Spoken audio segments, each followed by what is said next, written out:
to my camera guy. You know, he lives in Atlanta, works with me full time, but he lives in Atlanta. And every time he comes into town, before we got a team car, he had to rent a car.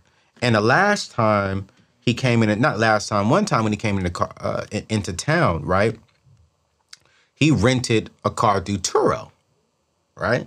So here's one way you can make money. Rent your car out on different sites like Turo. And what's so funny is when CJ came into town, he rented this. It was a Mercedes, bro. Yep. It was a Mercedes, and he rented it from Turo. Well, I had to follow him back to return the car before he flew back home, and I met the young lady who rented it. She recognized me, knew exactly who I was, and so me and him had an opportunity to sit down and talk. If you watching right now, what up, sis? I'm not gonna say your name. And I was talking to her. She's like, "Yo, I work from home during the day," and she lived literally right downtown at that time in Nashville when I was living in Nashville. And she was like, "Yo, so throughout the week, she puts her car on Turo. She still has debt." And she was like, "Yo," and it was a real nice Mercedes. I ain't gonna front. And she's like, "Yo, so this is what I'm saying." She said, "Anthony, every time it goes out, they pay my payment and insurance for a month." She says, every time it goes out. And she says, more than likely, it is rented for at least 2 to 3 days. She says, as long as I get it rented for 3 days, that throughout the month, it took care of the car payment and the insurance for her car. And she says she gets it booked out at least every other week. So now she's able to speed up her paying off the car. She doesn't have to worry about paying her insurance on a Mercedes because she's working from home. So do the math. She's making 3 payments on her car minimum a month. The average car payment in America today is right around $500. So if she has the average car payment, that's $1,500 a month that she's putting towards paying off that car. It was a small, like Mercedes C-Class, I want to say. So on average, brand new, that's a $30,000 vehicle. That wasn't a brand new one. So I'm going to estimate she was probably right around $15,000 to $20,000 on this particular car. With that philosophy, going with $1,500 a month, she'll have that car paid off by the end of, well, she probably should have had it paid off by the end of last year, if not last year, this year. And if that's paid off and she keeps that going, what? It's a wrap. That's $1,500 extra coming to her pocket while she's sitting at home. If you're working from home, young people, if you're in school all day, all week, and you know you can really, literally what she'll do is she'll just catch an Uber down the street or walk down the street to get to her groceries because she lived right behind a Whole Foods. And she can literally just walk right there. It's a wrap. How many of you all are sitting on a car? I'm actually thinking about doing that with one of my cars. Because one of them just sit there. And I got low miles on that one. I know I can tax somebody for that car. I know I could. What? I know I can get my money back in 1 year with that car. All of it if I put it on Turo. I might do it. I might try it out. I'm scared because I ain't gonna lie. I ain't gonna lie. You know what I'm saying? I ain't gonna lie. You know, yeah. I think everyone has the right to be scared, but I think that's why you have good insurance in place. You can put insurance on Turo. It is fully 100% covered on Turo. And my thing is, if the car is just sitting there, y'all, why not allow it to make a little bit of money? And here's the thing, man. Here's what I love about Turo and some of these other sites out there. And one of my friends is a Turo king.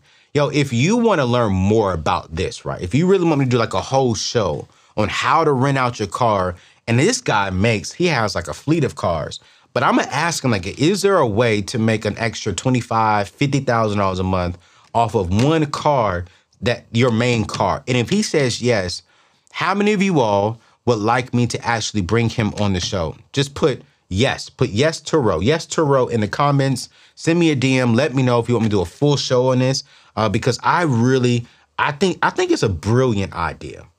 Because I've done some research on it. You can get full insurance covered on it through Turo. You can get a tracker added to the vehicle. There's so many different things you could do with this. Like anything, there's a risk. Okay? Like anything, there is a risk at whatever you're doing when it comes to making money. If you're driving for Uber, if you're driving for Lyft, you're putting crazy people into your car. I know. You can run into a crazy person. I mean, there's always a risk to something, but if you put the right things in place to protect you and to protect your car and your life, then hey, why not step out there and make this extra money?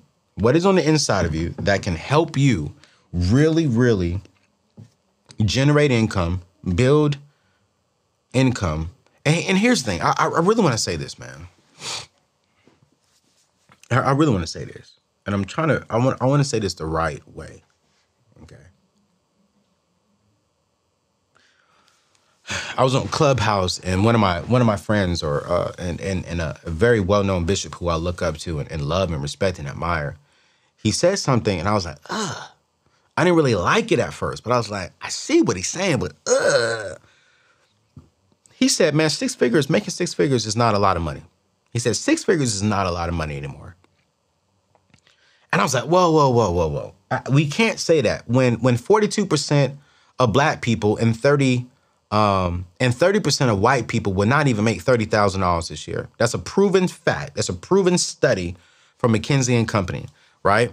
30% of white people and 42% of black people will not make more than $30,000 this year. So we're saying $100,000 is not a lot of money. I was like, I disagree with that, bro.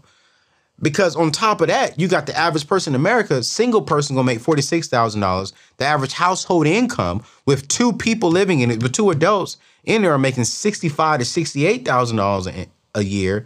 And you're saying $100,000 is not a lot of money? I'm like, ugh.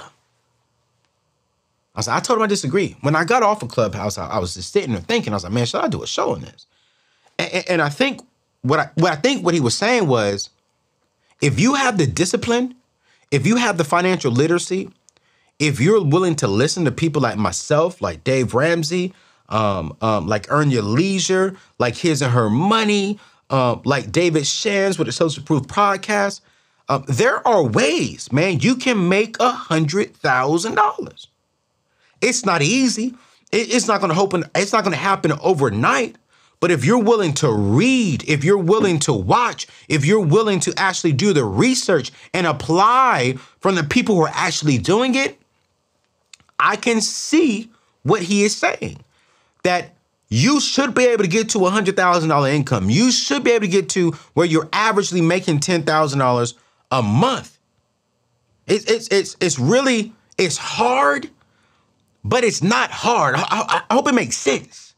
Like, you can do it if you have the discipline, if you have, the backbone to not give up. What am I saying? You can make some extra money now if you are really willing to sit down for a couple of days, for a week, do the research. What is on the inside of you? What are you good at? What can you teach others? Do you have this skill? Can you tutor someone? Do you have this skill? Can you show someone how to do the skill that you are a pro at? If you love shopping, just like this young kid loves playing video games, he says, yo, let me just make some money off of it. And can I keep it a buck with you? Man, I thought YouTubers were whack. I thought YouTubers was not a job about 10 years ago. I'm gonna be real with you. I was like, y'all ain't making no money on YouTube. Listen here, man. I've been able to build a business and on staff 2 full-times and 4 contractors. Actually, it's 3 full-times. And it's solely from just YouTube podcasting and just being, a speaker. There's money out there.